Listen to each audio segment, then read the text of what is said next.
entonces. Sí, me parece que sí. Sí, bueno, buenas tardes a todos.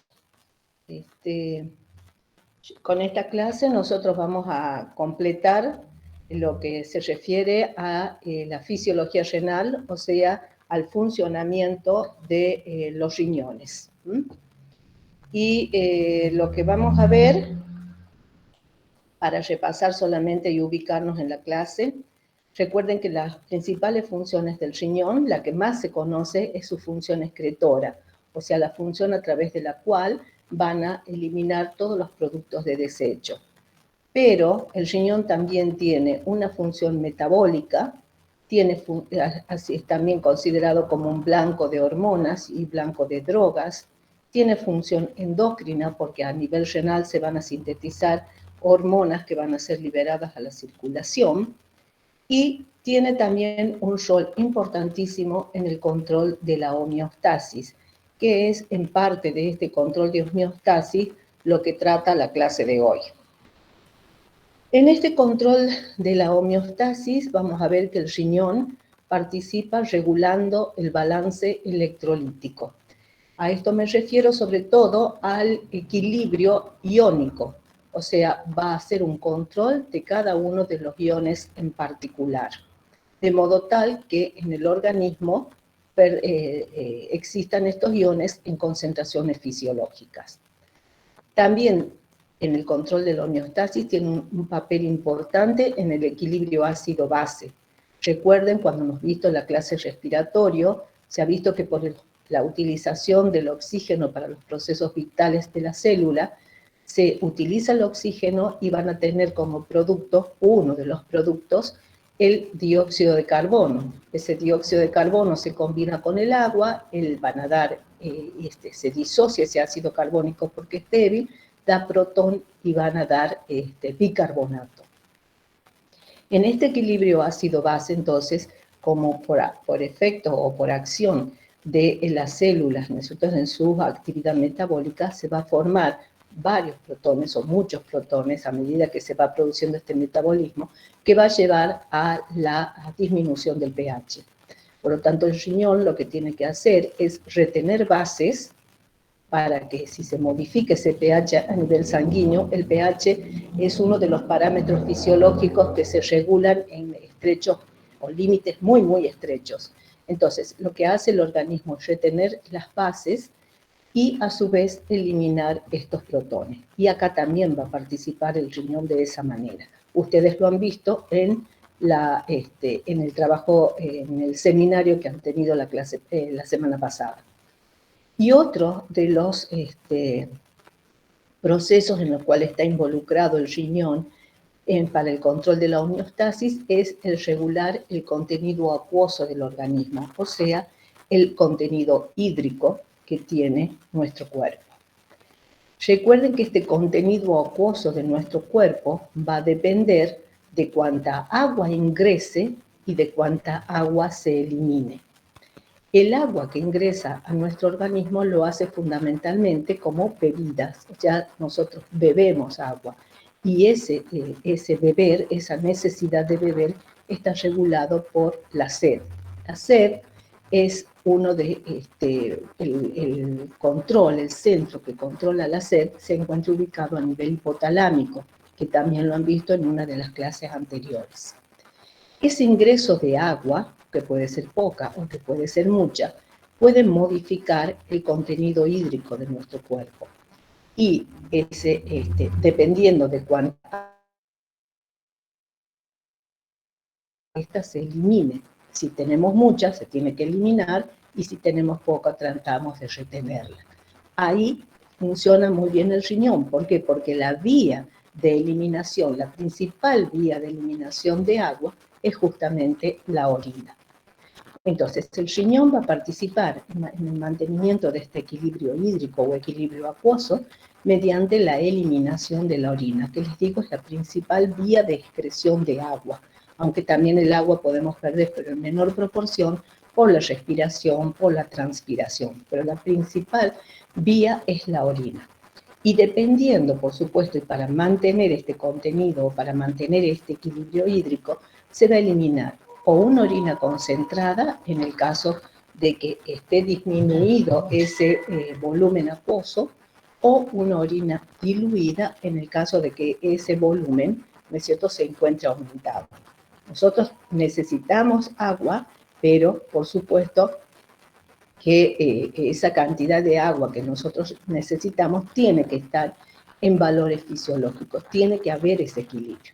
Y les vuelvo a repetir, el equilibrio está dado entre lo que ingresa y lo que egresa. Y la vía de egreso fundamentalmente es la orina. La concentración de la orina va a depender de dos factores.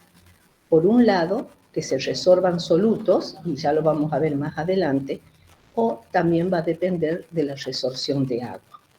Esta resorción de solutos y agua ocurre a lo largo de todos los túbulos que forman parte de las nefronas, pero los ajustes realmente se van a realizar a nivel del túbulo colector. Y para que este ajuste se realice en el túbulo colector, es necesario que el agua, este túbulo colector va a encontrarse ubicado en lo que es la profundidad de la médula renal. Y para que el agua se pueda resorber en el túbulo colector, es necesario que este túbulo esté rodeado de un intersticio hiperosmolar, porque la resorción del agua siempre ocurre por osmosis. O sea, que para que pueda ingresar el agua o salir de los túbulos renales, es necesario que exista este gradiente osmótico, porque es el único mecanismo que permite la resorción de agua a nivel renal.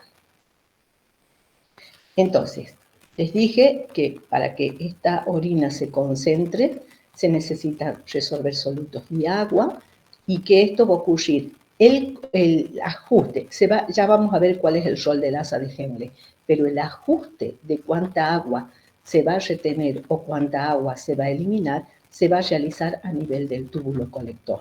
Y esa resorción, vuelvo a repetir, se va a realizar por ósmosis. Para poder entonces hacer ese ajuste a nivel del túbulo colector, les había mencionado que este túbulo debe estar inserto en un intersticio hiperosmolar que genere este gradiente de osmolaridad. Esa hiperosmolaridad en la médula se genera gracias a que el riñón tiene un mecanismo o un sistema llamado de contracorriente. Y gracias a este sistema de contracorriente, esto le va a permitir al riñón concentrar la orina. ¿Dónde ocurre este mecanismo de contracorriente? No ocurre a nivel de todo el riñón, sino que se va a dar a nivel de las que se llaman las nefronas yuxtamedulares. Si ustedes recuerdan, cuando han visto en el seminario de la semana pasada, el riñón tiene nefronas de tipo corticales y nefronas yuxtamedulares. Las nefronas yuxtamedulares son las que se encuentran en una menor proporción. Pueden estar entre un 10 o un 15% del total de todas las nefronas. O sea que la mayoría son nefronas corticales.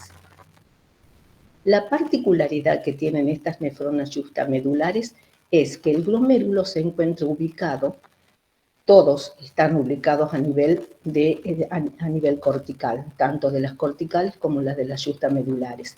Pero en este caso, estos glomérulos están ubicados en lo que sería la vecindad o el límite que separa la corteza de la médula renal.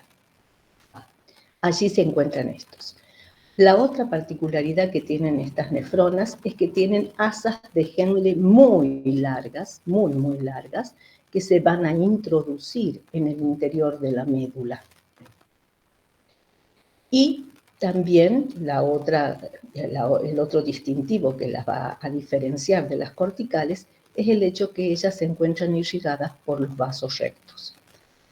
La actividad tanto de las asas de Henle como de vasos rectos van a ser los responsables de generar esa hiperosmolaridad necesaria que tiene que tener el intersticio medular para que cuando el líquido que está circulando por los túbulos colectores pueda entonces resolverse el agua. ¿Por qué se llama mecanismo de contracorriente? Simplemente porque se tratan de tubos que están en paralelo, las asas de Henle están en paralelo, los vasos rectos están en paralelo, el túbulo colector también está en paralelo con estas estructuras, pero la particularidad que tienen es que en estos vasos que están en paralelo, el líquido que circula con los mismos lo hace en sentido opuesto. Por eso está en contracorriente. O sea, que el líquido que circula por el asa de Henle descendente circula en sentido hacia la profundidad de la médula, mientras que en la que está en el asa ascendente lo hace en dirección a la corteza. Y lo mismo ocurre en los vasos sanguíneos. ¿Cómo van a participar cada uno de estos componentes en este mecanismo y cómo van a participar cada uno de estos componentes en generar ese intersticio hiperosmolar? Las asas de Henle se las denomina multiplicadoras de contracorriente. Ya vamos a ver por qué se llaman multiplicadoras. Y ella, la actividad del asa de Henle, es la que va a generar ese intersticio hiperosmolar. Mientras que ese intersticio hiperosmolar se va a mantener hiperosmolar, porque podría modificarse, gracias a la actividad de los vasos rectos. Los vasos rectos constituirían el sistema intercambiador de contracorriente que, como les dije, permite mantener esa hiperosmolaridad generada por la actividad de las asas de Henle. Entonces, en primer lugar, vamos a ver cómo las asas de Henle van a generar el intersticio hiperosmolar y seguido vamos a ver cómo se mantiene ese intersticio. Las asas de Henle, estas largas, les dije, se introducen en la profundidad de la médula. Les dije también que los glomérulos se encuentran en la vecindad entre lo que es la región cortical y la región medular. A nivel de estos, como ocurren también en las nefronas corticales, la sangre va a circular por estos capilares glomerulares y el plasma es el que va a filtrar y ese filtrado va a pasar a la cápsula de Bowman. Ese líquido filtrado, también llamado ultrafiltrado, es un líquido que ustedes saben tiene una composición similar a la composición del plasma. O sea, los componentes que están en el plasma van a filtrar con la misma concentración. Por lo tanto, en este ultrafiltrado van a encontrar todos los componentes característicos del plasma y en las mismas concentraciones. Ahora, ¿de qué se diferencian del plasma? Simplemente porque no tiene proteínas. O sea, este ultrafiltrado tiene una composición similar a la del plasma, pero carece de proteínas. Como el líquido filtra con componentes con concentración similar a la del plasma, lógicamente este ultrafiltrado va a tener una osmolaridad similar al plasma. El plasma tiene una osmolaridad que va entre 285 a 300 miliosmoles por litro, de modo tal que el líquido el que está en el ultrafiltrado en la cápsula también tiene la misma osmolaridad, 285 a 300. Una vez que ha filtrado, el líquido comienza a circular por los túbulos de las nefronas. Circula por el túbulo proximal y cuando circula por el túbulo proximal, recuerden ustedes, en este túbulo la estructura que tienen las células que forman las paredes del túbulo proximal van a tener una permeabilidad tal que favorece tanto la resorción de agua como la resorción de solutos. Por supuesto serán diferentes mecanismos, pero las células estas los van a permitir. Y no solo las células, porque también hay una resorción que es, digamos, una transcelular, pero también una paracelular. O sea, entre las células también va a haber resorción, tanto de solvente como de soluto. Se resuelve igual proporción de solvente y soluto, de modo tal, y acá hay una resorción del 70% de lo que se filtró. Si es un 70%, al asa de Henle va a ingresar solo un 30% del total del filtrado. Como se resuelve igual proporción de soluto y solvente, van a ver que el líquido que sale del túbulo proximal y que ingresa al asa de Henle es un líquido que tiene la misma osmolaridad que el plasma. O sea, el líquido del túbulo proximal es un líquido isoosmolar con el plasma. Ahora el líquido va a ingresar al asa de Henle, comienza a circular por el asa de Henle descendente, luego por el asa de Henle ascendente.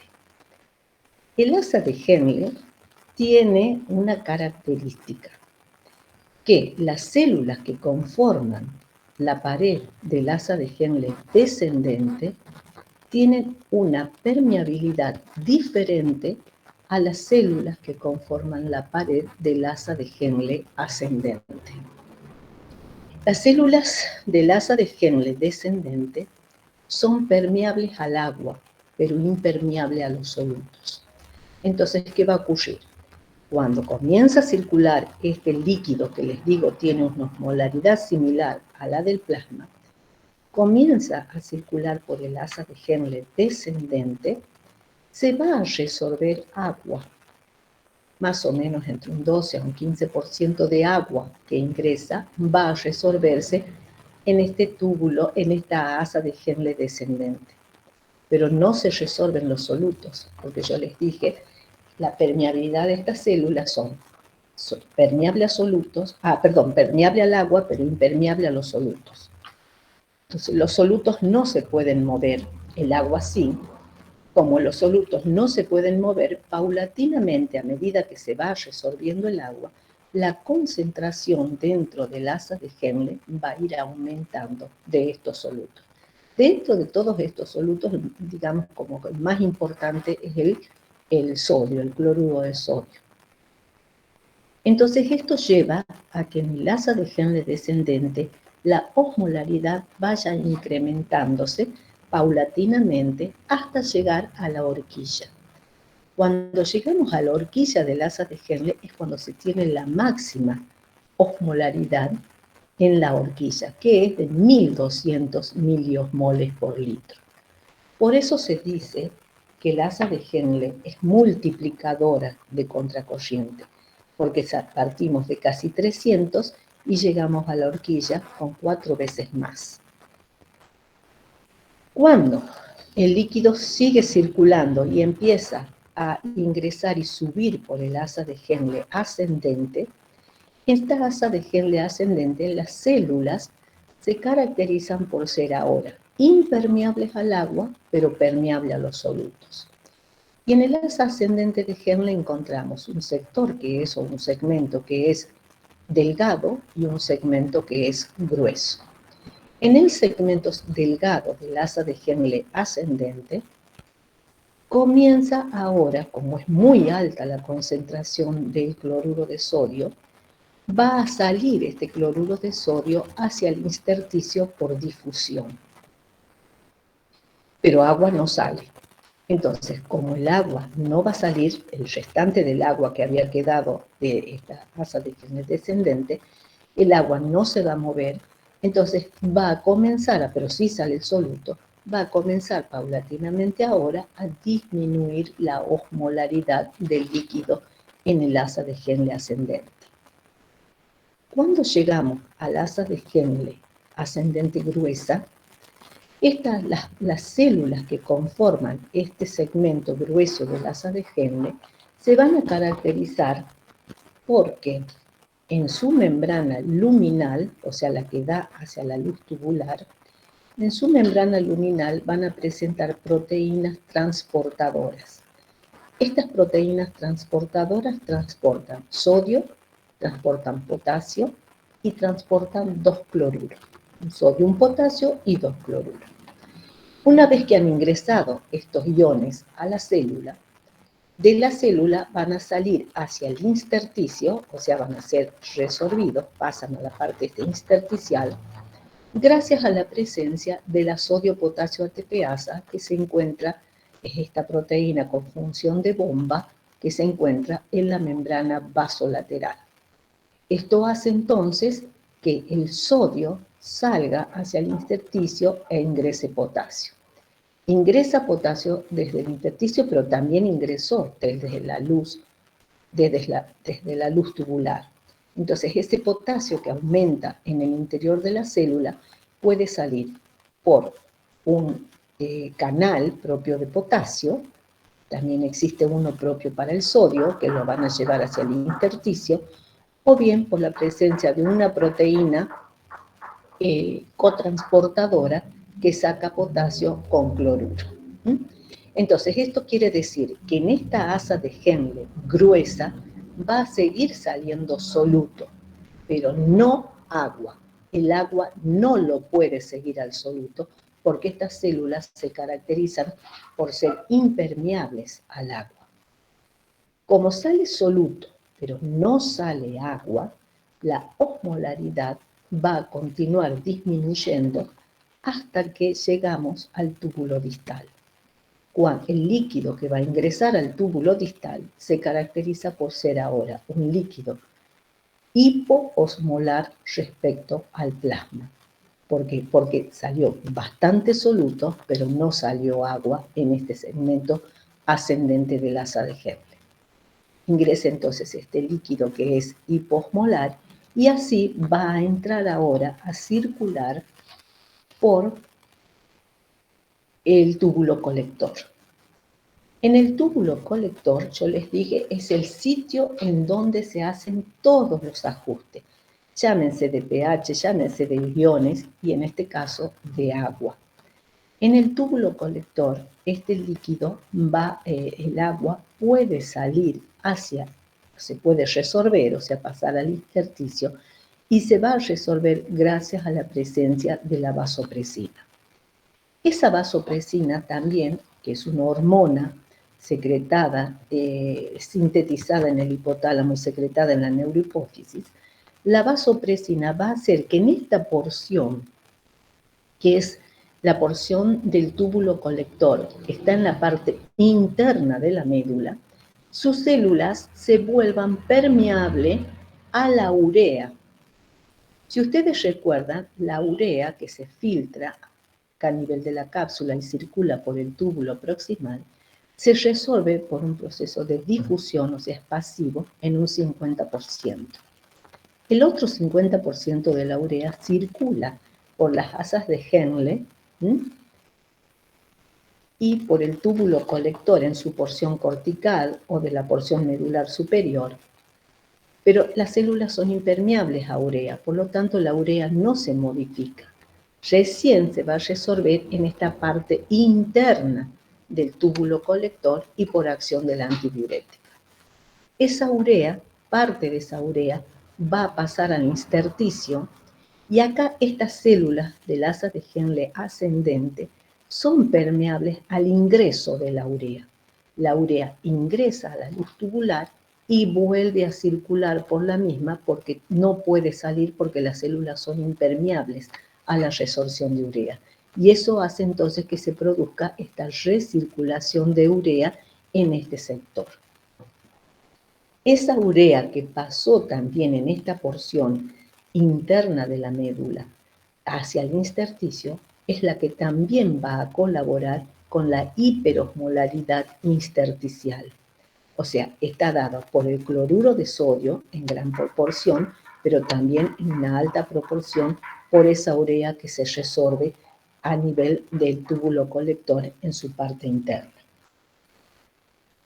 En resumen, ¿qué ocurrió acá? Bueno, esto es lo que les quería mostrar, que en esta porción interna sale urea, pero esta urea va a recircular y vuelve a recircular y la que va a contribuir a esta hiperosmolaridad medular. La hiperosmolaridad no solamente se da en la asa de Henle, siendo mayor en la región de la horquilla, también se va a dar, puede aumentar a nivel del túbulo colector, y también vamos a tener esta hiperosmolaridad a nivel del intersticio.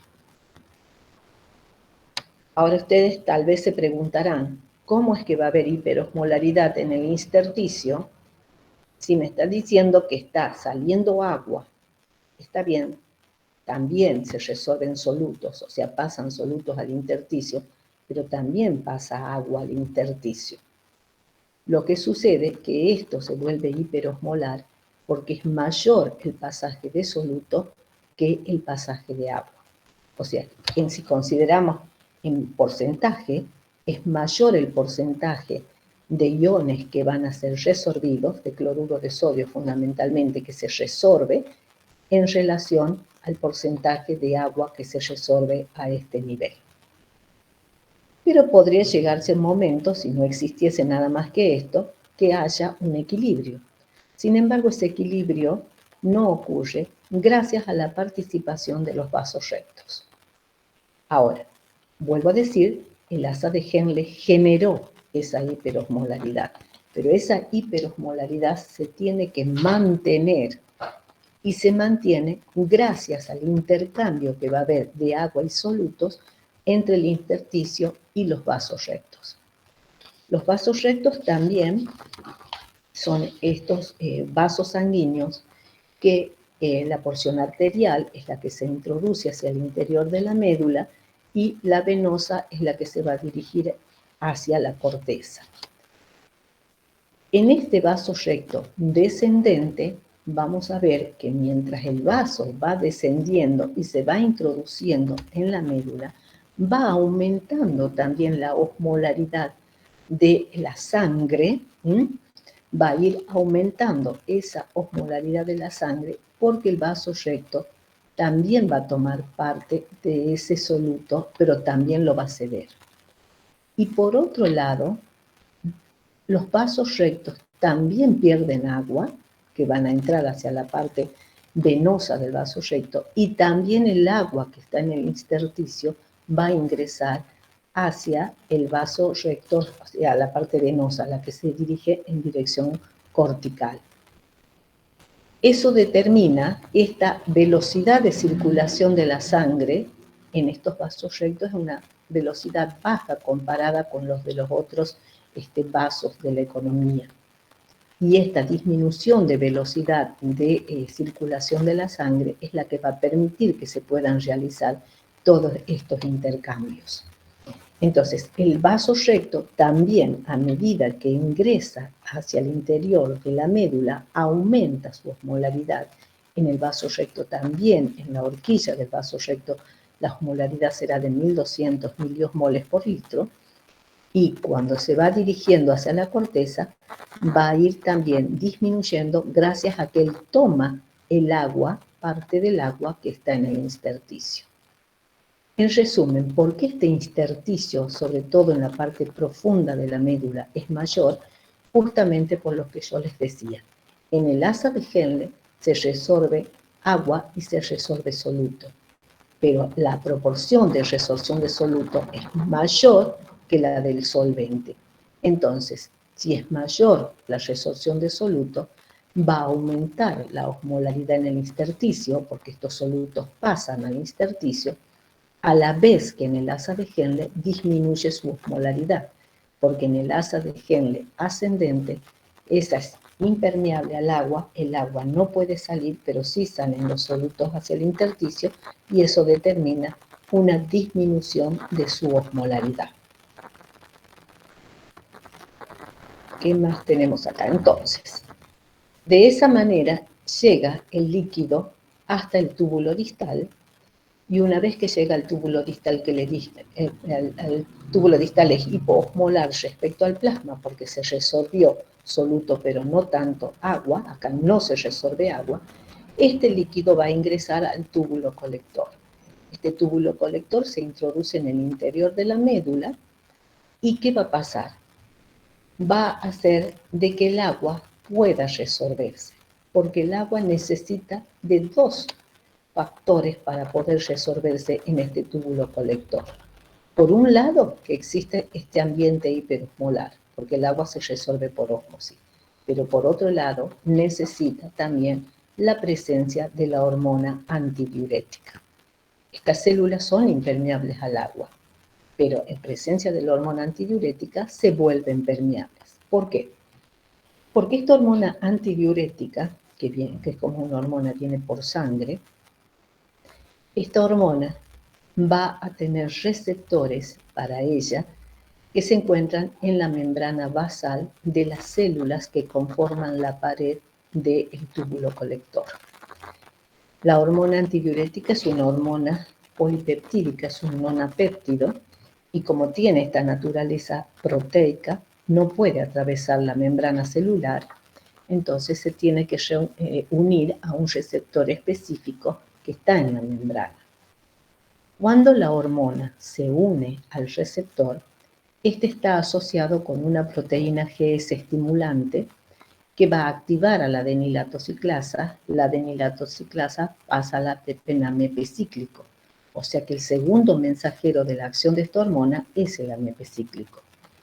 Este segundo mensajero lleva a la fosforilación de una proteína y estas fosforilaciones van a hacer que estas vesículas que están en el citoplasma de estas células de la pared del túbulo colector, la membrana tiene insertas en ellas canales para el agua que son denominadas acuaporinas. El túbulo proximal también tiene acuaporinas, pero son acuaporinas independientes de hormona, mientras que estas acuaporinas son dependientes de la ADH. Entonces, cuando aumenta este AMP cíclico por efecto de la ADH o de la hormona antidiurética, estas vesículas se van a traslocar, se van a ubicar, se van a insertar en la membrana apical, y al insertarse en la membrana apical de la célula del túbulo colector, lo que van a hacer es exponer estas acuaporinas, y esto entonces permitiría una mayor cantidad de acuaporinas o de canales para el agua que se van a exponer en esta membrana apical. Y eso va a hacer entonces que el agua se pueda resolver. El agua entonces va a ingresar gracias a la presencia de estas proteínas, de estas acuaporinas, y después que el agua atraviesa por esta vía transcelular, va a llegar al intersticio y de ahí de nuevo a la circulación, con lo cual se retiene agua. Pero como es por ósmosis, es necesario no solo del ADH, sino también que este intersticio sea hiperosmolar, este intersticio, para que el agua pueda ser resolvida. Es a este nivel del túbulo colector donde se hace el ajuste del agua que se necesita o no se necesita. Si se necesita resolver agua, bueno, se expondrá mayor cantidad, habrá mayor liberación de ADH, y esa mayor liberación de ADH entonces va a exponer mayor número de estas acuaporinas y mayor va a ser la resolución de agua. Entonces ese ajuste, esa eliminación de esa orina concentrada o diluida va a depender de las necesidades que tenga el organismo.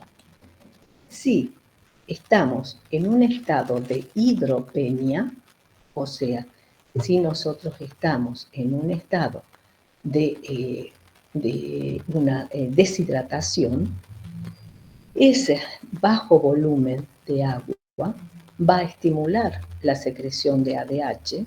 Esta ADH va a circular en mayor concentración por sangre, va a llegar hasta las células del túbulo colector y va a determinar una mayor resorción de agua. Con lo cual entonces se va a resolver, en el caso de un estado de hidropenia, se resorbe agua, pero la orina va a ser una orina concentrada. Una orina que puede llegar a tener unos 1200 miliosmoles por litro. O sea, 4 veces mayor su osmolaridad respecto al plasma. Pero si estamos en un estado de hiperhidratación, se nos ocurrió tomar litros y litros y litros de agua y nuestro volumen de líquido corporal aumentó, eso va a inhibir la secreción de ADH. Entonces, disminuye la secreción o disminuye la concentración de ADH en sangre.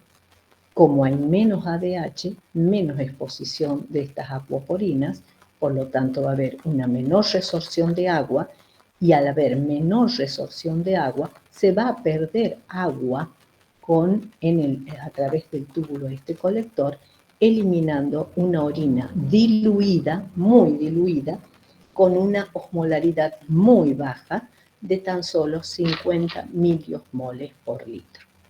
O sea que de esa manera va a participar el riñón en lo que es dentro del control de la homeostasis y el mantenimiento del equilibrio hídrico.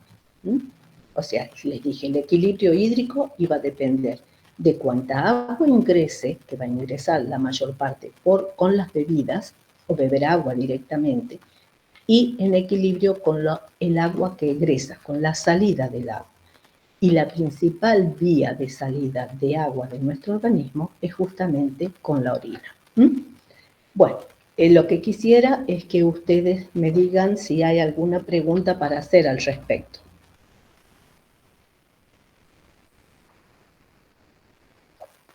No, profe, por mi parte no. O sea, me había surgido una pregunta con respecto a lo de diabetes, que habíamos visto ayer en el práctico, pero bueno, ahí al último la entendí más o menos. Pero ¿cuál era su pregunta? ¿Por qué se producía o sea, por qué la glucosuria llevaba también a una poliuria? Pero ese es otro mecanismo. Claro, no, pero más o menos... Es otro mecanismo, porque al no resolverse la glucosa en el túbulo proximal... Exactamente, al no resolverse la glucosa se saturan los transportadores y la glucosa ya fluye a través de los túbulos renales. Pero claro, en realidad la duda era por qué se produce un aumento en el volumen de la orina, o sea, por qué se... Porque la glucosa lo que hace es ejercer un efecto osmótico. Al estar la glucosa circulando por los túbulos, entonces si está en la glucosa solo se resorbe en el túbulo proximal, no hay otro lugar donde se resorba porque no hay transportadores para glucosa en ningún otro sitio de los túbulos. Entonces, si no se resolvió en el túbulo proximal, el resto de la glucosa que no se resolvió circula por todos los túbulos renales y acá va a ejercer un efecto osmótico. Entonces, lo que hace la glucosa es, en vez de permitir que el agua pueda pasar, como su efecto osmótico, la glucosa lo que hace es retener agua, y al retener agua en el túbulo colector, elimina un mayor volumen de orina. Acá no tiene que ver nada la hormona antidiurética, ¿no? Puede estar presente la hormona antidiurética, pero el efecto osmótico de la glucosa es la que no le va a permitir entonces que se pueda resolver el agua, y por eso entonces se elimina un mayor volumen de orina. Hay una poliuria, por supuesto. Ah, bien, profe, gracias. Pero no tiene que ver acá la hormona antidiurética. La hormona antidiurética va a funcionar, va a resolverse parte del agua, pero como también tienen una osmolaridad aumentada, ¿no es cierto?, en el túbulo, en el túbulo colector, entonces no la va a dejar pasar, o va a dejar pasar menos, por supuesto. Bien, profe, muchas gracias. De nada. ¿Alguna otra pregunta tienen? Profe, ahí cuando incrementa la ADH, que incrementa la resorción de agua, ¿es siempre en esos casos que está incrementada por el hecho de que estoy deshidratado? No. Ustedes recuerden que se filtran 180 litros de plasma por día. Ya lo vamos a ver cuando veamos tasa de filtración glomerular. Y solamente van a excretar, estoy hablando en condiciones normales, donde beben una cantidad normal de agua, van a excretarse tan solo entre 1,5 litros, 2 litros. Podemos llegar a excretar 2,5 litros. Pero eso se debe también entonces se va a resorber el agua, por supuesto, en un 70% acá, en el túbulo proximal, en una forma obligada. Acá no necesitan ninguna hormona. Directamente se resuelve todo el agua, se resuelve agua y se resuelven también solutos. Pero el resto, por eso les dije, el ajuste que se va a hacer a nivel del túbulo colector, va a depender de lo que ustedes hayan tenido, exceso o no exceso de agua. La ADH está siempre presente. Lo que pasa es que sus concentraciones están en una concentración normal, que por lo general es una concentración bastante baja, y esa concentración de ADH es la que permite que esta agua se resorba y ustedes excreten una orina entre 1,5 litros y 2 litros. Si es que llegásemos a estar deshidratados, o sea, se les ocurre no tomar nada de agua, va a seguir produciéndose orina. Orina siempre va a haber, aun cuando estén muy deshidratados. Pero en ese caso, en estado de deshidratación, aumenta, por eso yo le he puesto que aumenta, no es que recién se libere, aumentan los niveles de H circulante. Y al aumentar esos niveles de ADH circulante, aumenta más la resorción de agua. O sea, la resorción normal que ustedes tendrían estaría aumentada en el caso que estén deshidratados. Y a la inversa, va a haber una mayor eliminación si es que se les ocurrió tomar mucha agua o, por ejemplo, el alcohol. El alcohol es también un inhibidor de la secreción de ADH. Por eso que cuando beben mucha, ahora que viene el verano y toman mucha cerveza, normalmente los que beben mucha cerveza van a orinar más frecuentemente y mayor volumen, justamente porque el alcohol es un inhibidor de la hormona antidiurética. Bien, gracias, profesor. ¿Alguna otra pregunta? Por mi parte no, profe.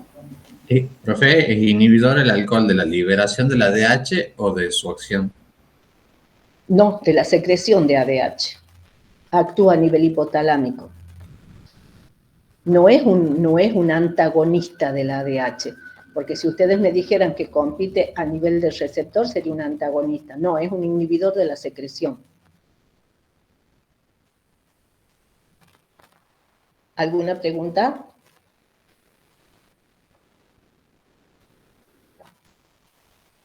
¿Podemos seguir?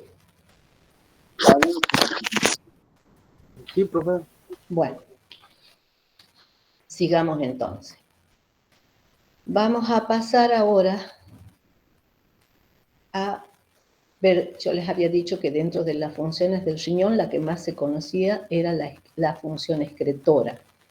Gracias a esta función excretora, se pueden eliminar residuos que vienen del metabolismo y que no nos son útiles, sustancias que son útiles para el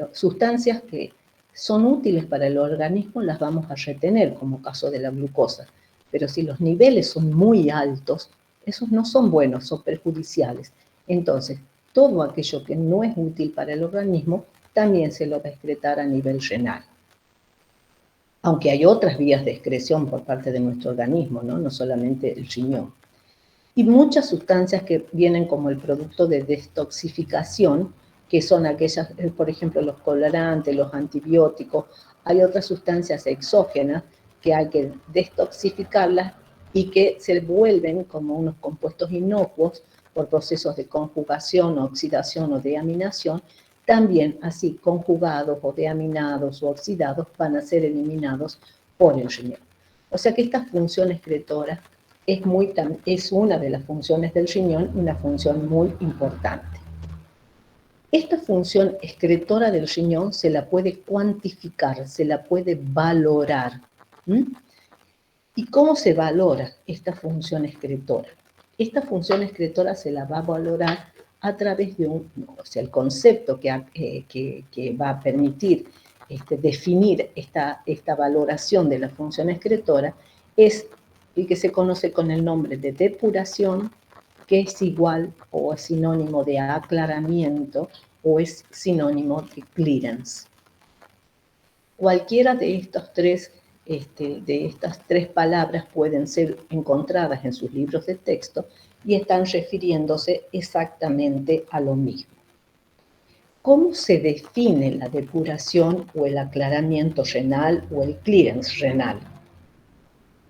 Se define como los mililitros de plasma que son liberados o depurados o aclarados de una determinada sustancia en la unidad de tiempo. Y para que esta sustancia sea liberada o que el plasma se quite de esta sustancia, es porque la sustancia es excretada en la orina. Entonces, El clearance o depuración o aclaramiento, les dije, son mililitros de plasma depurados o aclarados de una sustancia en particular por minuto. Y esto se calcula mediante una fórmula. Si yo dije que la sustancia es excretada con la orina o en la orina, porque de esa manera el plasma se va a depurar o se va a liberar de ella, ¿qué es lo excretado? ¿Cómo calculo lo excretado? Lo que se encuentra excretado lo vamos a calcular con el volumen de orina en la unidad de tiempo multiplicado por la concentración de la sustancia en la orina sobre la concentración de la sustancia en el plasma. O sea, con esta formulita, volumen de orina multiplicado por la concentración de la sustancia en orina sobre la del plasma, me van a dar los mililitros de plasma que se depuraron en la unidad de tiempo. Y ese es el aclaramiento o depuración. Por lo tanto, si estoy hablando de la sustancia que es liberada o excretada, ¿cuándo va a ser más, el plasma va a estar más depurado? Va a haber un mayor aclaramiento plasmático cuanto mayor sea la excreción de esa sustancia en la orina. O sea que el plasma se va a quitar para poder cumplir esta función excretora que yo les dije que necesitábamos eliminar residuos metabólicos, sustancias que no son útiles, sustancias que pueden venir de procesos de detoxificación. Cuanto mayor sea la excreción de esta sustancia, quiere decir que el plasma se quedó más limpio, más aclarado, más liberado de esa sustancia. ¿Y cómo hacemos, cuánta sustancia va a ser excretada? Lo que se encuentra en la orina va a depender de lo que se filtre, porque ¿de dónde viene? La orina es el producto o es el resultado de la función de las nefronas. ¿Y cuáles son esas funciones de las nefronas? Filtrar el plasma. Muchas de estas sustancias filtradas son resorbidas, se van a resorber todo lo que se necesita, y resorción, recuerden, significa pasaje desde la luz tubular hacia el intersticio y de ahí a la sangre. Pero también hay ciertas sustancias que no son necesarias y que no solamente van a ser filtradas, sino que también pueden ser secretadas por las células de las paredes tubulares, siendo la secreción el pasaje de sustancias desde las células tubulares hacia la luz tubular y por la luz tubular eliminada con la orina. Entonces, lo excretado, recuerden esto, excretado, lo que sale del producto en la orina, es el resultado de lo que se filtra, menos lo que se resorbe, más lo que se secreta. Esto ha permitido entonces determinar, por ejemplo, el clearance o la depuración de numerosas sustancias. Y gracias a esa depuración se pueden también determinar algunos de los parámetros que van a caracterizar a la función renal. Uno de estos parámetros que son determinantes de la función renal es la tasa de filtración glomerular. La tasa de filtración glomerular son los mililitros de plasma que filtran en los dos riñones en la unidad de tiempo. Y por supuesto, esta filtración va a ocurrir a nivel de los glomérulos renales.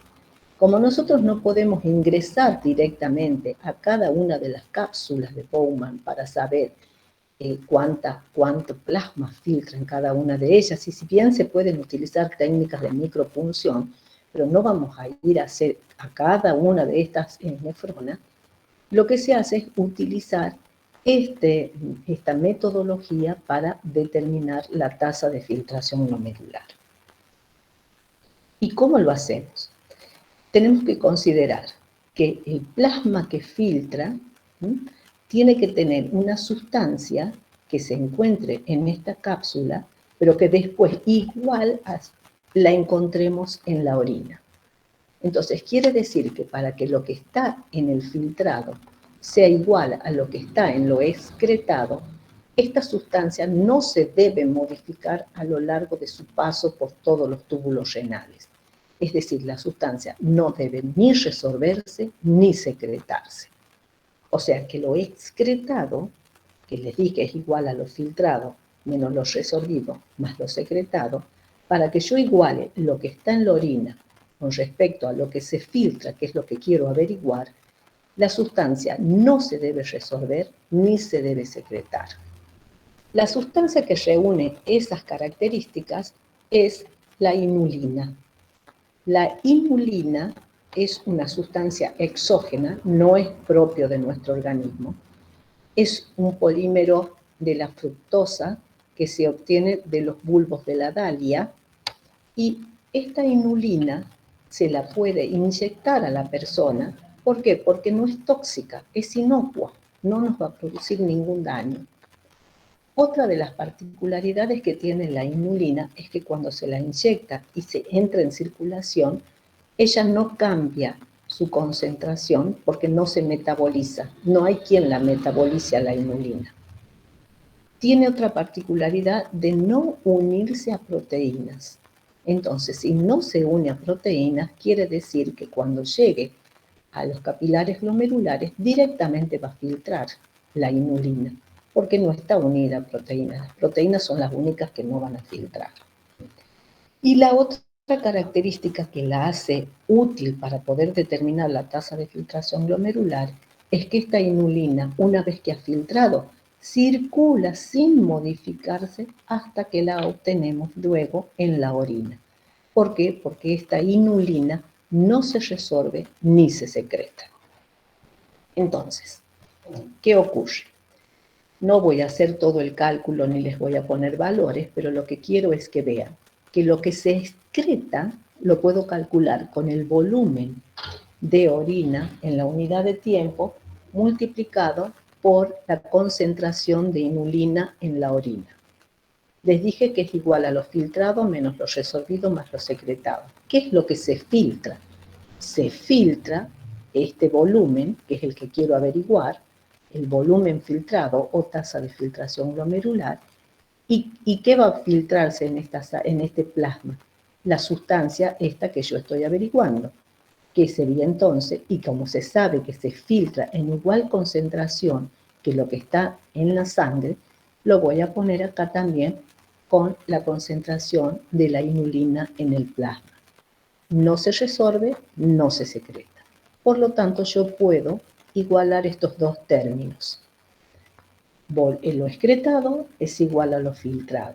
Y si hago un pasaje de términos y despejo la tasa de filtración glomerular, o sea, el volumen filtrado en unidad de tiempo, voy a tener que es igual al volumen de orina por la concentración de inulina en la orina sobre la concentración de inulina en el plasma. Esto es pura matemática que ustedes han visto en el secundario y en la facultad en los primeros años.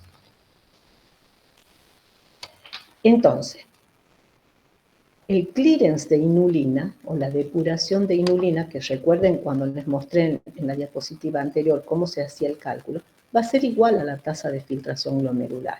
Si yo aplico esto, vamos a ver que el valor del clearance de inulina o depuración de la inulina es de 125 mililitros más menos 15 mililitros por minuto.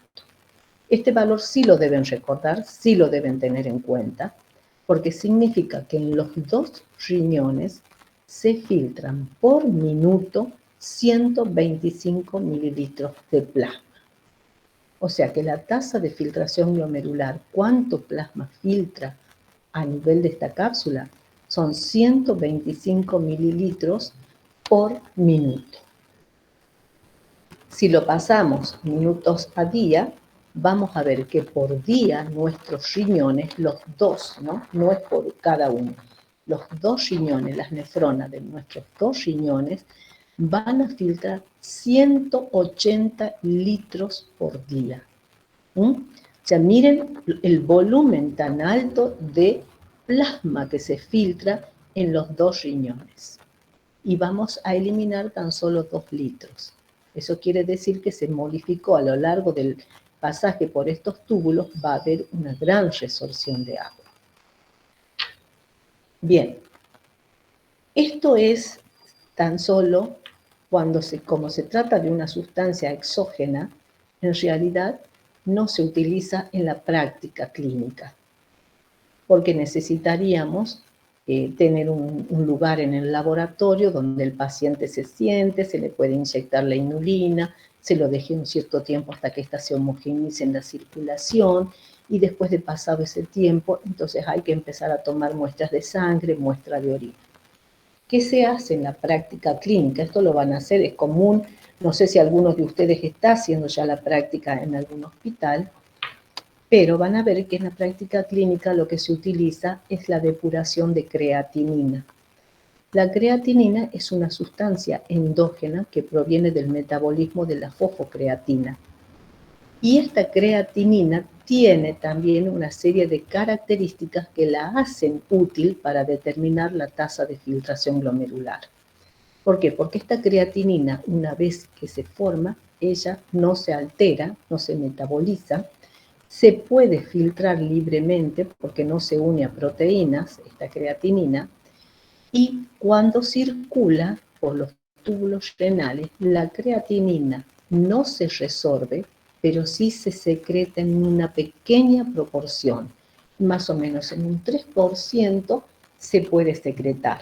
Por lo tanto, el valor de clearance de creatinina es ligeramente mayor al que da la inulina, porque la inulina no se secreta, mientras que la creatinina se secreta en una pequeña proporción. Pero como sabemos cuánto se puede secretar, entonces se hace un factor de corrección directamente y eso nos da la tasa de filtración glomerular.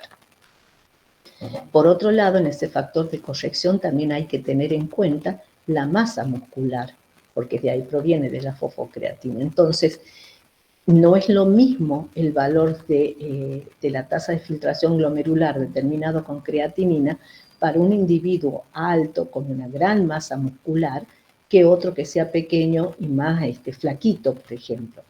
Entonces, con masa muscular menor. Entonces, en ese caso también hay que tener en cuenta ese factor de corrección y expresarlo por la superficie corporal.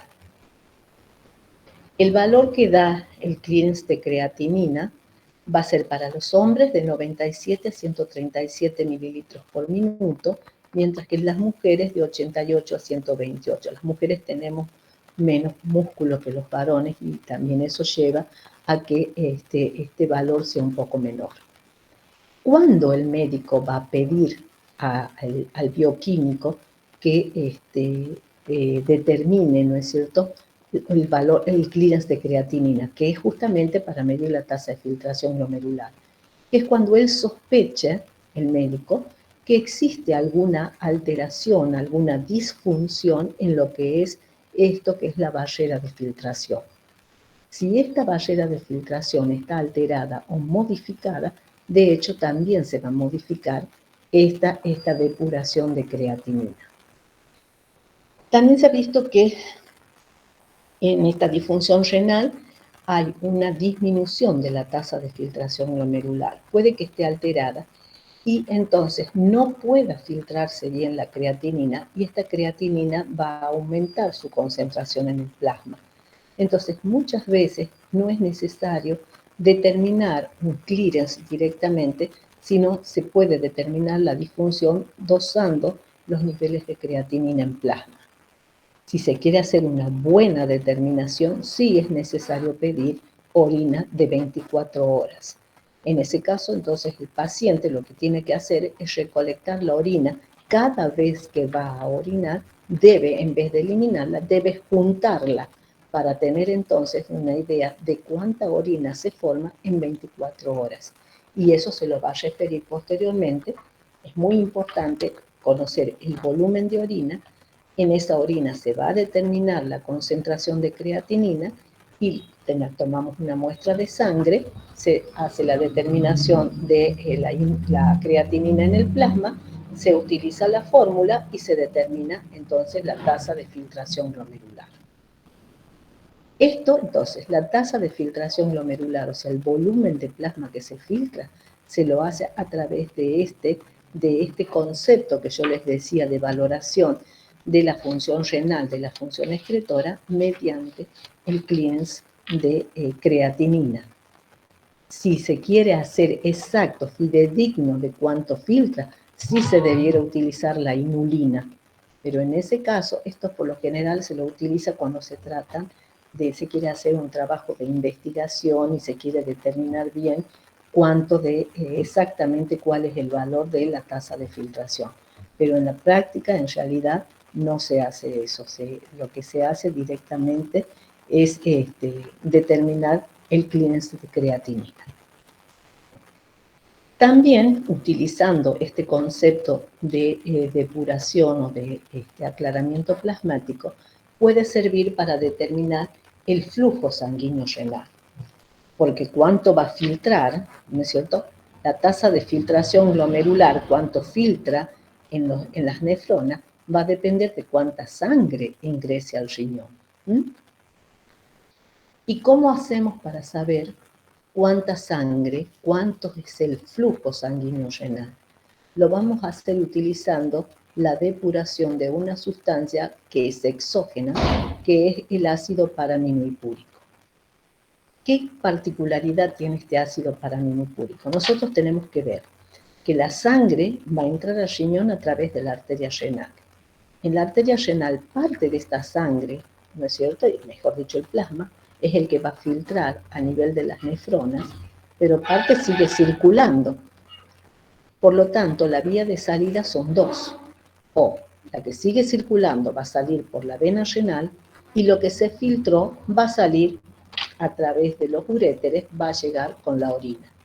Entonces acá hay dos vías de salida.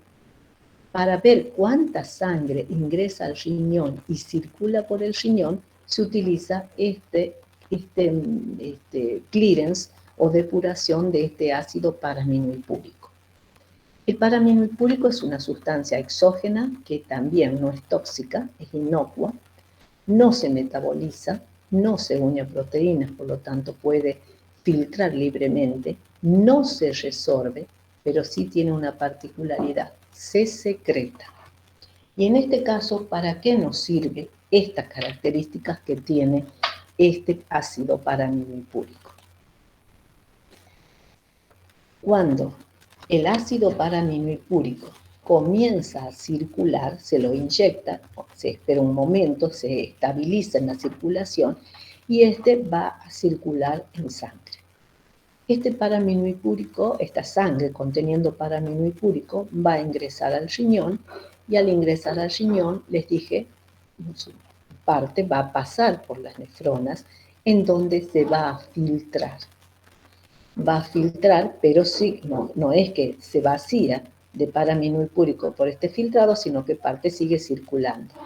Pero si se encuentra en bajas concentraciones, parte de esto que ha filtrado y esto que sigue circulando, vamos a ver que cuando se llega a la altura del túbulo proximal, en el túbulo proximal, en las paredes, existe una proteína transportadora que saca al paraminopúrico, por eso se dice se secreta, va a tomar al paraminopúrico que está en sangre y lo va a pasar al intersticio y de ahí, o sea, va a pasar hacia la luz tubular. O sea, esto es lo que es la secreción. El camino inverso sería, por ejemplo, el de la glucosa cuando se resorbe. O sea, lo que se resorbe, ¿no es cierto?, es lo que viene por el túbulo y lo va a pasar a la sangre. En este caso se secreta. De la sangre lo pasa a la luz tubular. Este transportador también se caracteriza porque este transportador tiene también una cinética de saturación. O sea que este transportador tiene un determinado número de sitios que si aumenta la concentración, aumentarán la ocupación de estos sitios y eso entonces va a hacer que no se transporte más. Pero a concentraciones bajas, todo lo que viene por sangre, el transportador lo pasa a la luz tubular. Y por lo tanto, de la luz tubular vamos a tenerlo en la orina, porque después no se modifica más. Y eso nos sirve a nosotros para medir el flujo sanguíneo renal. Entonces, si consideramos que está a baja concentración este paraminopúrico, vamos a ver que todo lo que ingresó al riñón lo vamos a encontrar en la orina. ¿Por qué? Porque todo pasó por esta vía. La única vía de salida va a ser la urinaria. Entonces vamos a ver que el Kleenex de paraaminohipúrico aplicamos la misma fórmula, volumen de orina por concentración de paraaminohipúrico en la orina sobre la concentración de paraaminohipúrico en el plasma. Y esto nos da un valor de 600 mililitros por minuto.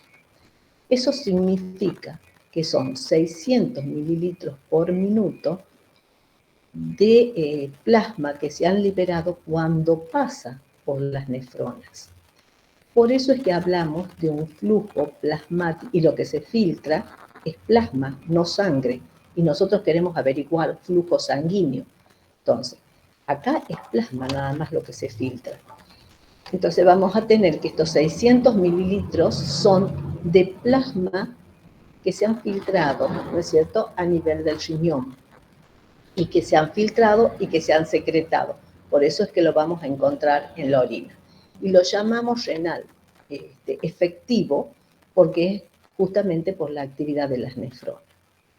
Pero sin embargo, no todo el riñón está formado por nefronas, sino que también la parte medular hay un intersticio con células que necesitan también de la sangre para poder alimentarse. Y eso ocurre en un 10%, que sería esto que está graficado acá. Entonces quiere decir que no solo todo va a venir a la orina, sino que hay que hacer una corrección, porque también va los vasos sanguíneos, sangre que ingresó al riñón, no solamente pasan por acá, sino que también van a ir y llegar el intersticio medular. Entonces hay que hacer esta corrección, vamos a tener que un 90% pasa por las nefronas y un 10% va a llegar al resto. Entonces, si hacemos esa corrección, vamos a tener que el flujo plasmático renal total, el que va por todo el riñón, es de 666 mililitros por minuto. Pero al riñón no entra plasma, entra sangre.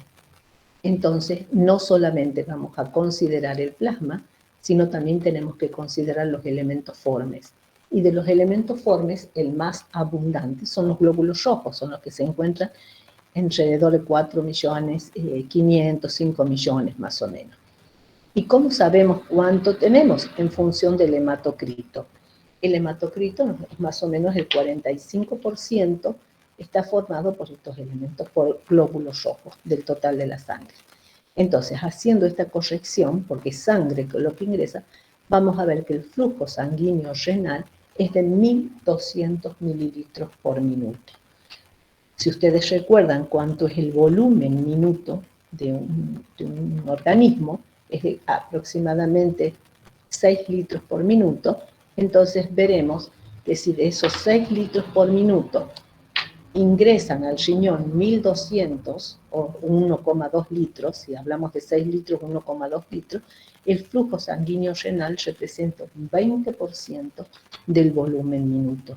Esto nos está indicando que el riñón es un órgano muy, muy irrigado. Si nosotros relacionamos lo que se filtra en función de del plasma que circula, eso nos da lo que se llama la fracción de filtración. Y la fracción de filtración es aproximadamente de 0,2.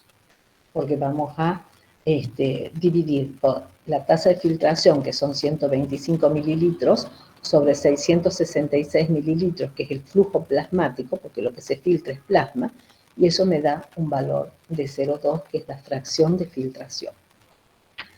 Ahora, ese flujo sanguíneo renal del cual va a depender la tasa de filtración glomerular, en el riñón se mantiene constante, aun cuando se modifique la presión arterial. Si ustedes recuerdan que la presión arterial es igual al volumen minuto sobre la resistencia periférica, y este volumen minuto podemos decir que es el flujo sanguíneo renal para el caso del riñón en particular, y despejamos, el flujo sanguíneo renal va a ser igual a la presión arterial sobre la resistencia periférica. O sea que el flujo sanguíneo renal es directamente proporcional a la presión arterial.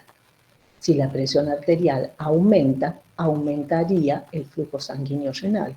Si la presión arterial disminuye, disminuiría el flujo sanguíneo renal.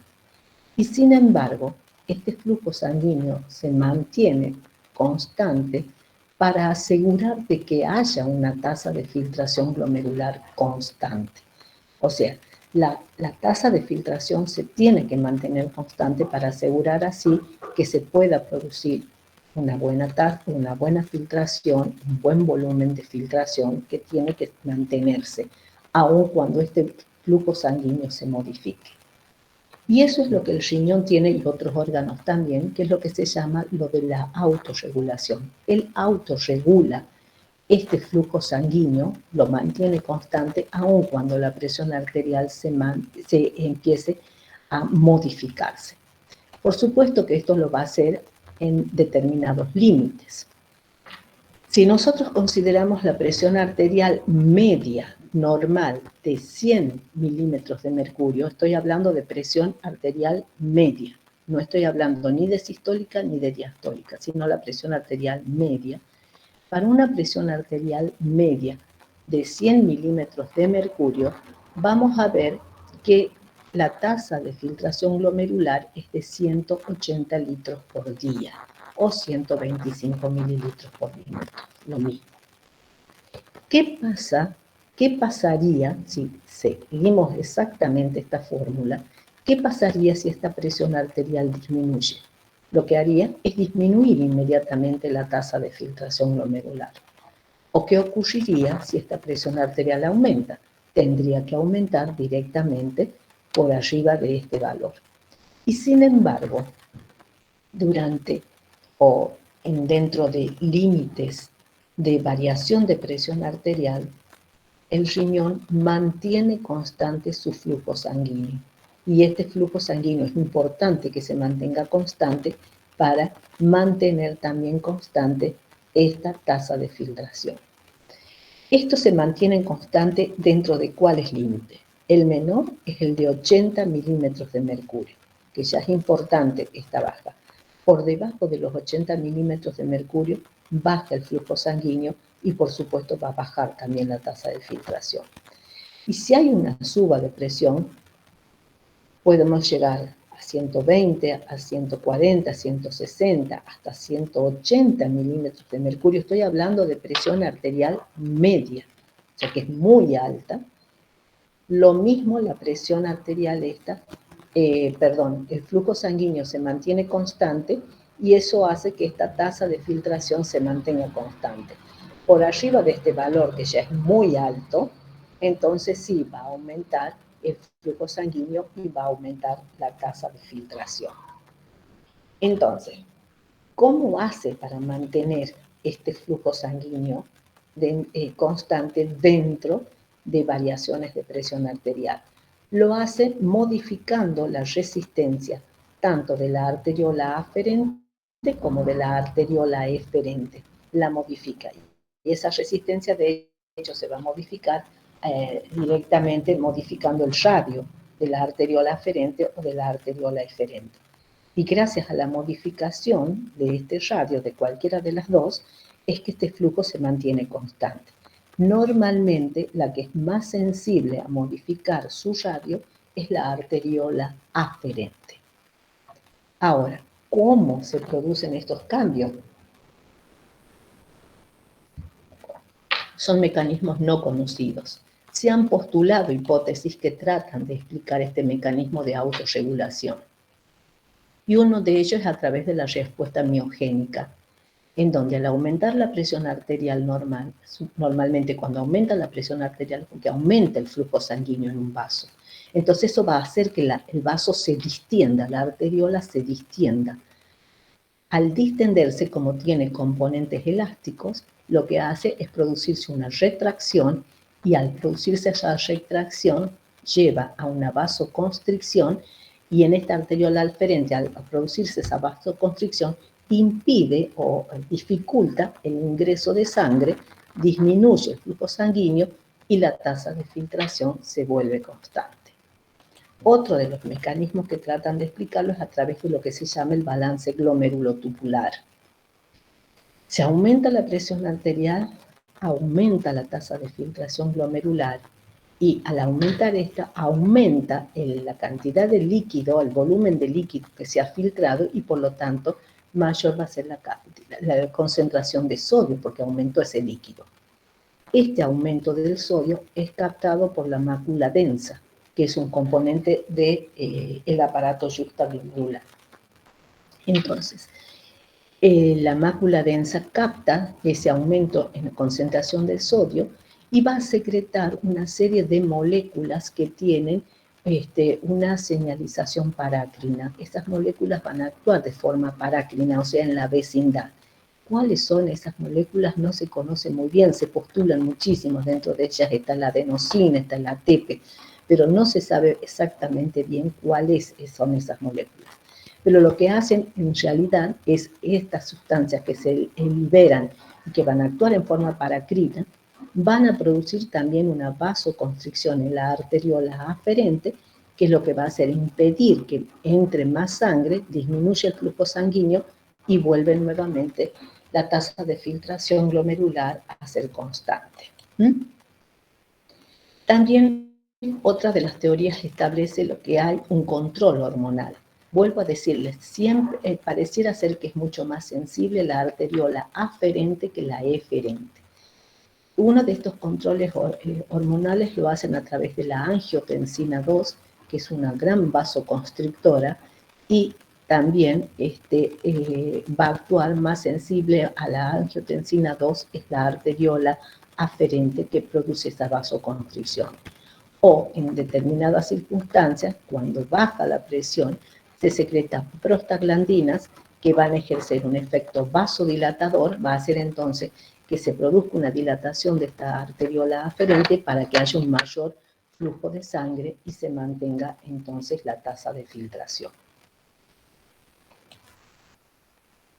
Los valores estos de clearance o depuramiento pueden ser utilizados para conocer qué pasa con las distintas sustancias que se han filtrado a nivel de la cápsula. Digamos que el valor 1 sería para la inulina. ¿Por qué? Porque hablamos de que la inulina se filtra, pero no se resorbe ni se secreta. Mientras que y dan un valor de 125 mililitros por minuto.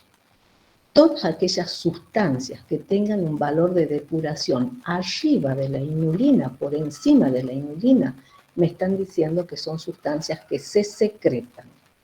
Mientras que los que tienen un valor de depuración menor al de inulina indican que las sustancias se están resorbiendo. No obstante eso, por ejemplo, la glucosa se resorbe totalmente en el túbulo proximal. Por lo tanto, en la orina no vamos a encontrar nada de glucosa en una orina normal. De hecho, si no tenemos nada, el clearance es 0. Quiere decir que el plasma no se libera de glucosa, al contrario, la retiene. No se depura de glucosa, porque su clearance es 0. Pero si la concentración de glucosa plasmática aumenta, como sería en el caso de un diabético, entonces sí, se va a resorber hasta llegar al valor del transporte máximo y a partir de allí va a comenzar a aparecer glucosa en la orina, pero simplemente porque no se resorbió. Y a medida que aumente y aumente más la glucosa en plasma, mayor va a ser la cantidad de plasma que se depura, que se libera de ese exceso de glucosa que no lo necesitamos. Y es por eso entonces que ese clearance se va a hacer parecido al de inulina.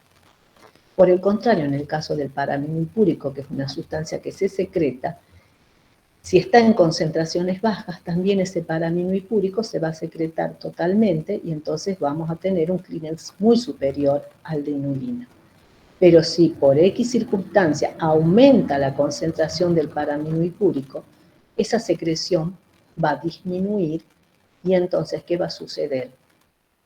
Va a suceder que no se secrete todo, entonces vamos a tener que no solamente vamos a encontrarlo en la orina, sino también lo vamos a encontrar en el plasma. Y esto también va a hacer que esta depuración se acerque a la de la inulina. Por lo tanto, toda aquella sustancia que tenga una depuración menor al clearance de inulina, me está diciendo que esta sustancia se resorbe. Mientras que toda aquella sustancia que tenga una depuración mayor a la de inulina, quiere decir que esa sustancia se está secretando.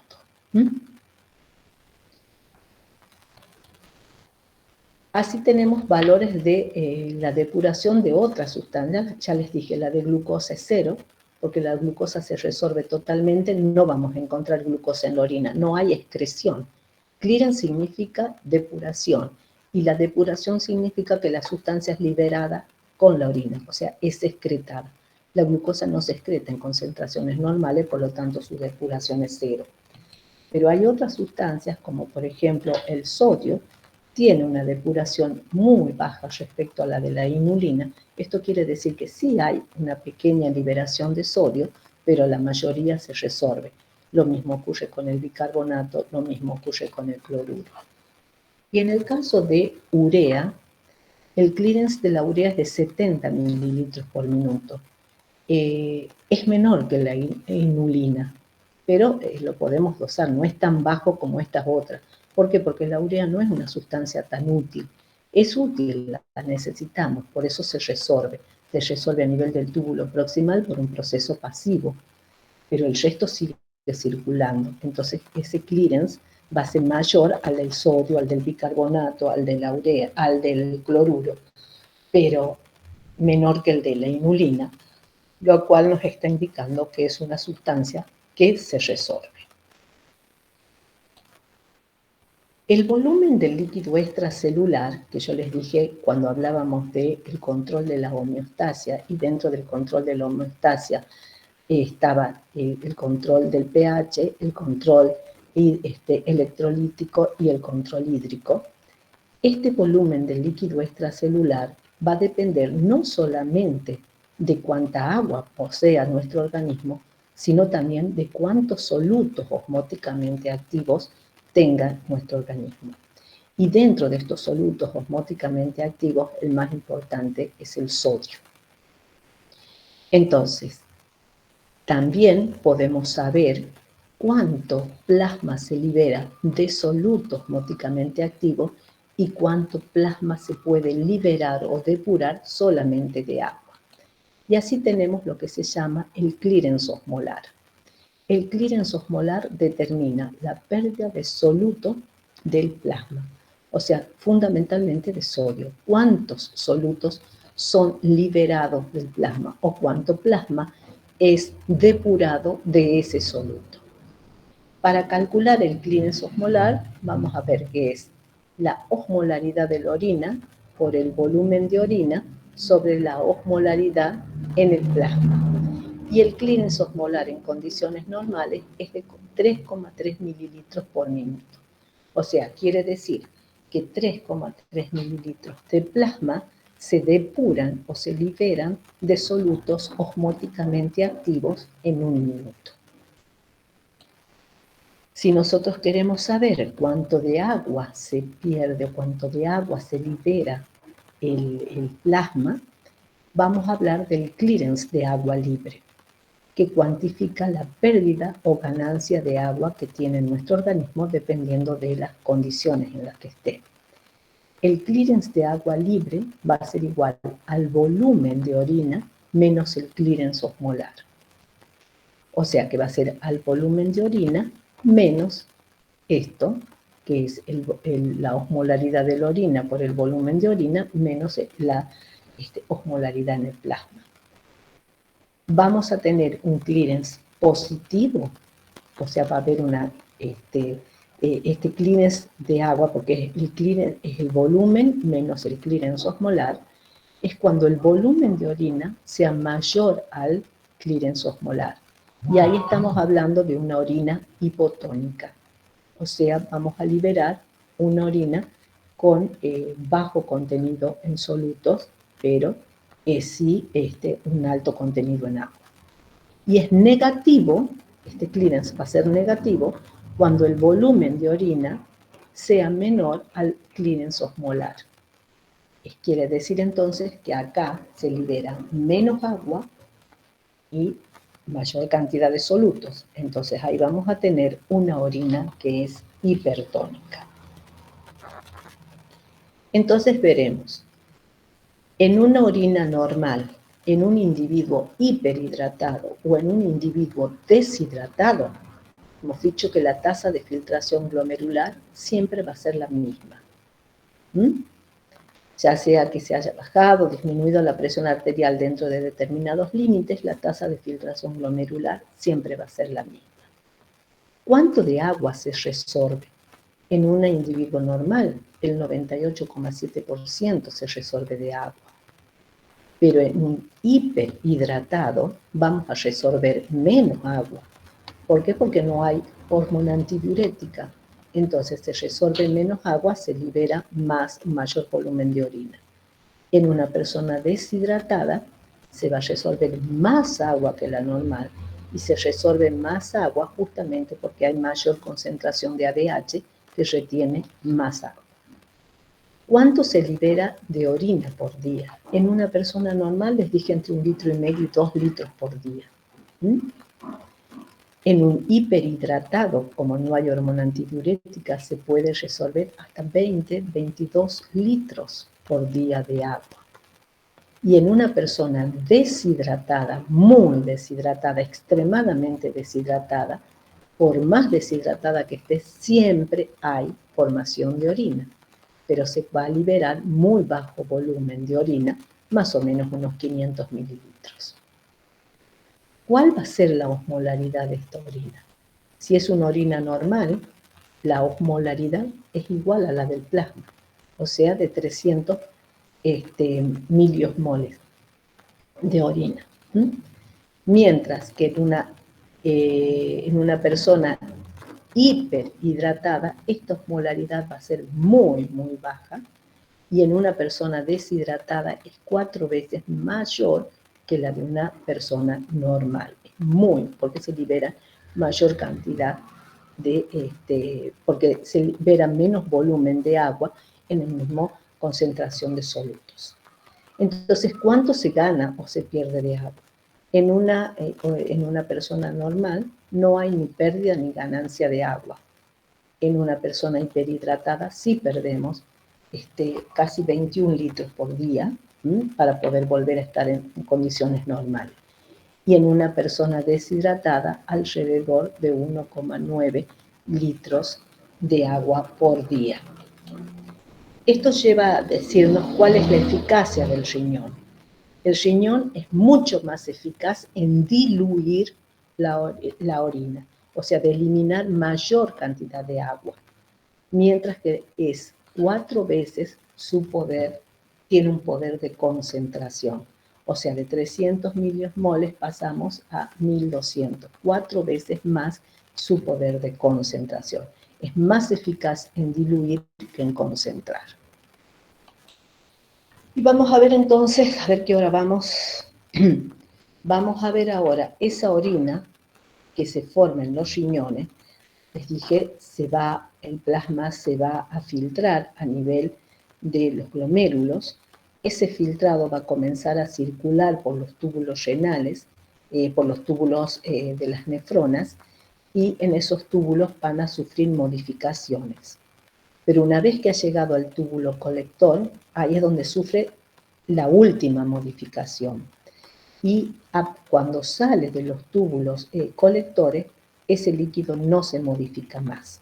O sea que lo que sale del túbulo colector es la orina, igual a la que van a encontrar cuando se la recoja o cuando se excrete.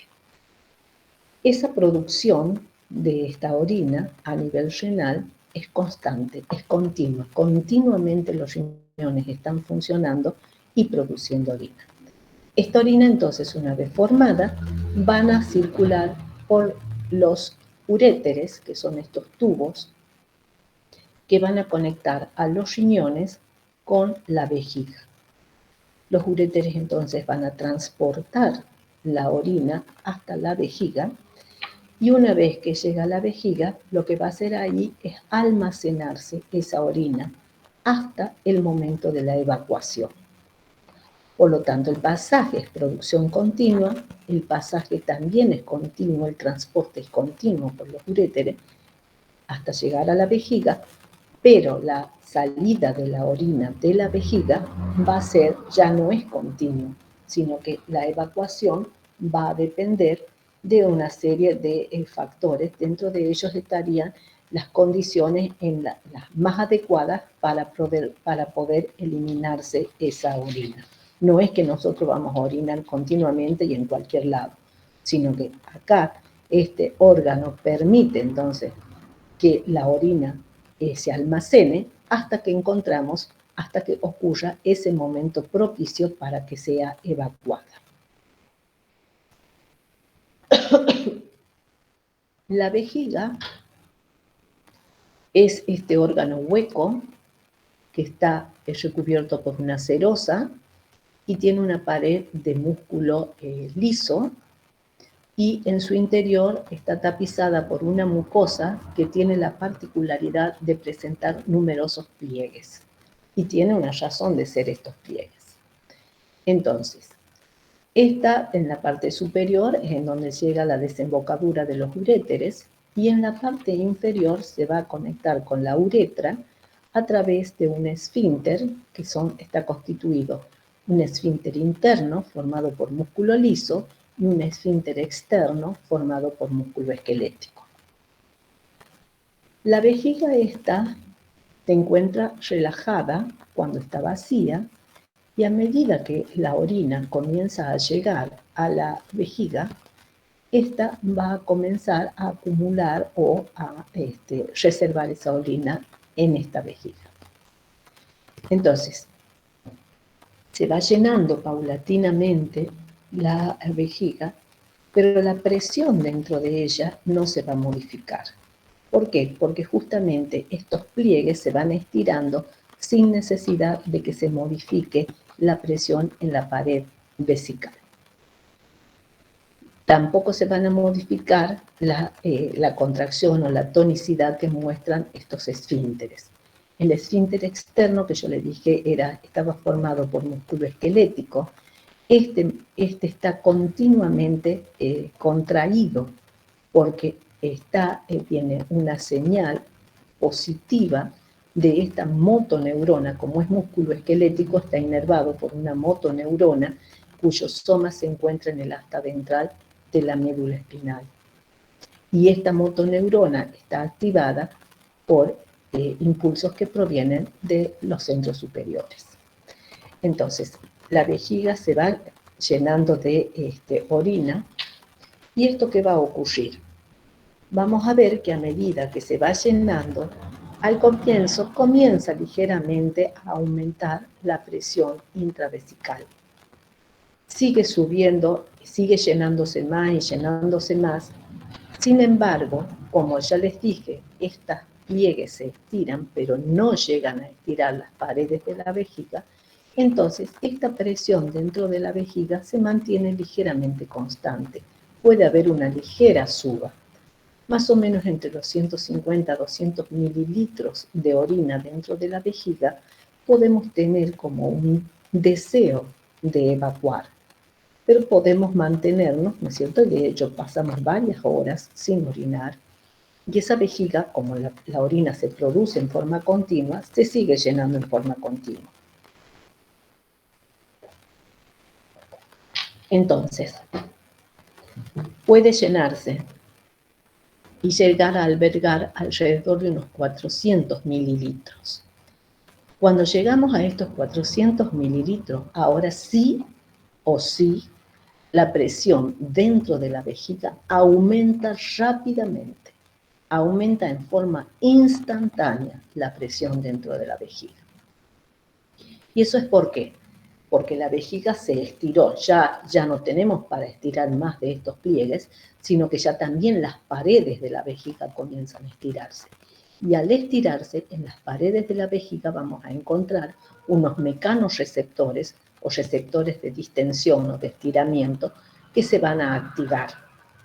Cuando estos receptores se activan, ellos están en un contacto sináptico con neuronas sensitivas que van a enviar su información o los potenciales de acción hasta la médula sacra.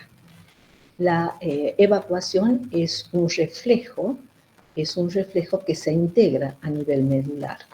Entonces va a enviar esta información hasta la médula espinal, y en la médula espinal esta vía sensitiva va a hacer conexión con dos tipos de neuronas.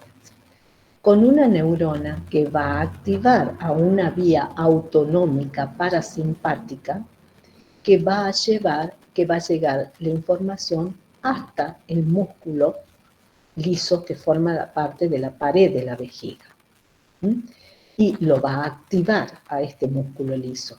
Cuando llegan potenciales de acción al músculo liso, lo que hace el músculo es directamente contraerse. Entonces la vejiga se contrae y va a ejercer presión, permitiendo entonces también que se produzca una relajación acá, o sea, la presión esta es tan fuerte que el esfínter interno del músculo liso ahora se va a abrir. Pero al mismo tiempo va a llegar información inhibitoria hasta esta motoneurona que inervaba al esfínter externo del músculo esquelético. Entonces, esta que estaba estimulada y que lo mantenía contraído, ahora es inhibida, y al estar inhibida no llegan potenciales de acción y este músculo que estaba contraído se relaja.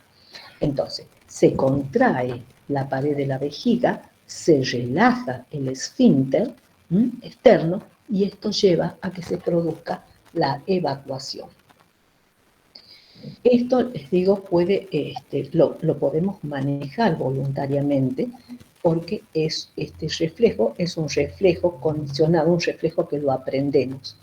En los niños, en los chiquitos, en los lactantes hasta 1 o 2 años, ellos este reflejo no lo tienen, entonces a medida que van creciendo, de 2 años más o menos, 2 años y medio, dependiendo, ellos van a aprender, nosotros decimos, aprendió a controlar esfínter, ahora le podemos quitar los pañales. Entonces esto es porque se aprendió y se sabe en qué momento podemos o no evacuar la vejiga. Entonces se trata de este reflejo en donde vamos a ver que sí está muy controlado por el sistema nervioso central. Profe, ¿Sí? en caso de mucho estrés o miedo, se produce una micción. ¿Hay una inervación, simpática de alguna manera? Ustedes recuerden que no solamente necesiten esa inervación simpática, sino de que todas las situaciones de estrés no van a involucrar a un solo órgano, sino involucran a muchísimos órganos. Y es muy probable que ese estrés provoque justamente la inhibición de esta neurona, de esta motoneurona. No quiere decir siempre que en un estado de estrés se produzca micción, No, eso no quiere decir.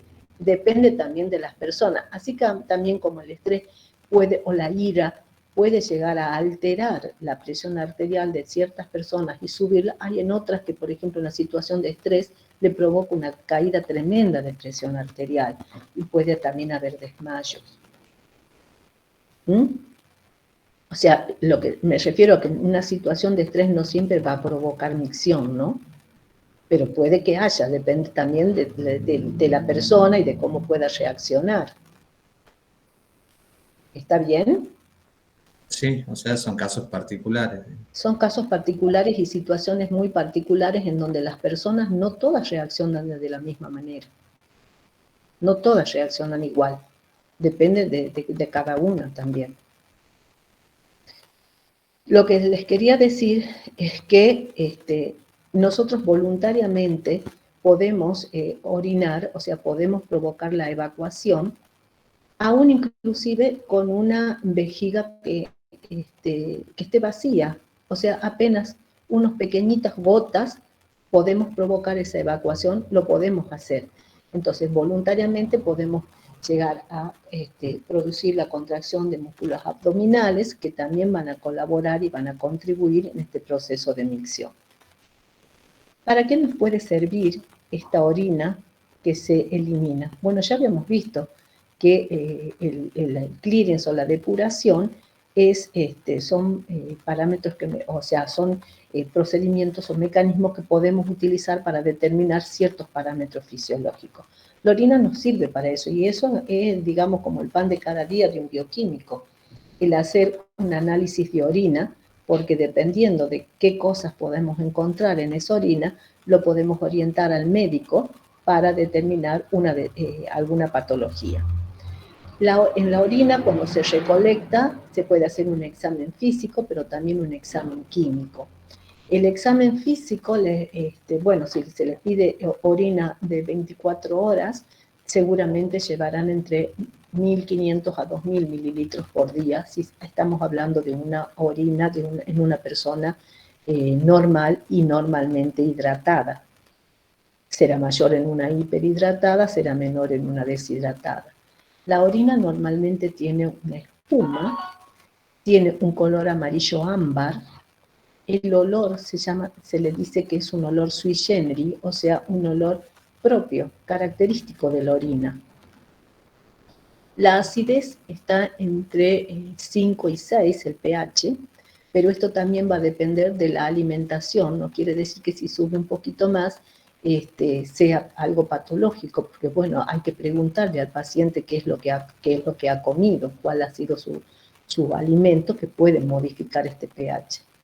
La densidad está entre 1015 y 1025 y la osmolaridad, que ya la habíamos visto, será de 50 o 1200. Por supuesto, va a variar dentro de estos valores, pero esto va a depender de cuán hidratado esté. Será, digamos, con una osmolaridad menor en el caso de una persona hiperhidratada y con una osmolaridad mayor en una deshidratada. Y si se hace un examen químico, veremos que en una persona normal no hay glucosa, porque se resolvió todo en el túbulo proximal. Proteínas tampoco van a tener, porque no se filtran, pero puede que alguna proteína pudiese haber pasado, una proteína con peso molecular pequeño, puede pasar la barrera de filtración, pero si llega a pasar, inmediatamente resolvida en el túbulo proximal por un mecanismo activo. Por lo general, el bicarbonato es prácticamente bajo, no hay nitritos, sí hay cetonas, porque provienen del metabolismo, sí hay creatinina, que proviene también del metabolismo, hay urea también, porque no toda se resorbe. Podemos encontrar una baja concentración de sodio y de cloruro, y pigmentos biliares no hay, salvo que sea una persona que tenga algún problema con una mayor producción de bilirrubina, también puede ser, o urobilinógeno. Y también se puede hacer un examen microscópico en donde se pueden encontrar una pequeña cantidad de células epiteliales, se cuentan cuántas células epiteliales hay por campo. Leucocitos es muy poco probable que haya, salvo que haya una infección. Glóbulos rojos no van a encontrar en una orina normal, sí van a encontrar en el caso de que haya una alteración en la barrera de filtración, y pueden encontrarse también cristales, los más comunes son los de oxalato, y si se encuentran cristales, bueno, el médico sabrá qué tipo de alimentación o de dieta darle a la persona, porque si hay muchos cristales pueden llegar a producirse cálculos renales. O sea que mediante el examen de esta orina eliminada se puede también diagnosticar, el médico les sirve para hacer el diagnóstico de determinadas patologías.